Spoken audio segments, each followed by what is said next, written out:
தானாக விரும்பி மதம் மாறுறத தடுக்க முடியாது. ஆனால் ஆசை காட்டி, அச்சுறுத்தி, மோசடியாக நடக்கக்கூடிய மதமாற்றங்கள் அபாயகரமானவை.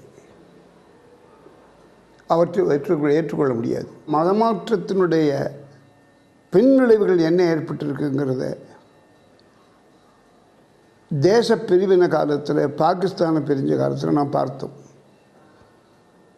எங்கெல்லாம் இந்துக்கள் சிறுபான்மையாகி முஸ்லீம் கிறிஸ்தவங்க பெரும்பான்மையாகிறாங்களோ அங்கெல்லாம் தொடர்ந்து பிரச்சனைகள் இருந்துகிட்ருக்கு. காஷ்மீர் பிரச்சனைக்கு முக்கியமான காரணமே இந்துக்கள் சிறுபான்மையானது தான். இந்திய அரசமைப்பு சட்டத்தில் யார் ஒருவரும் தங்கள் மதத்தை பரப்புவதற்கும் விளக்குவதற்கும் இடம் இருக்கிறது. அதை சட்டம் அனுமதிக்கிறது.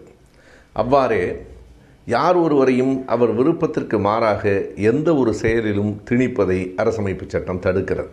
மதமாற்ற தடை சட்டம் என்கிற ஒன்றை கொண்டு வருவதன் மூலம் யாரை வேண்டுமானாலும், இன்றைக்கு ஆளுகிற கட்சி ஒரு இந்துத்துவாவை சார்ந்திருக்கிற காரணத்தினாலே சிறுபான்மை மதங்களை சார்ந்தவர்களை இந்த தடை சட்டத்தை காரணம் காட்டி பொய் வழக்குகள் போடுவதற்குத்தான் இது உதவும். இன்றைக்கு உலகத்திலேயே மாற முடியாததாக இருப்பது ஜாதி ஒன்றுதான். எல்லாம் உலகத்தில் மாறுகிறது. மாற்றம் ஒன்றே உலகில் மாறாதது. ஆனால் என்ன மாற்றங்கள் வேண்டுமானாலும் நிகழலாம், சாதி மாற்றம் நிகழவே முடியாது என்று வைத்திருக்கிற அந்த சட்டத்தை போல மதமாற்றமும் இனி நிகழவே கூடாது என்பதாக ஒரு சட்டத்தை அவர்கள் கொண்டு வருகிறார்கள்.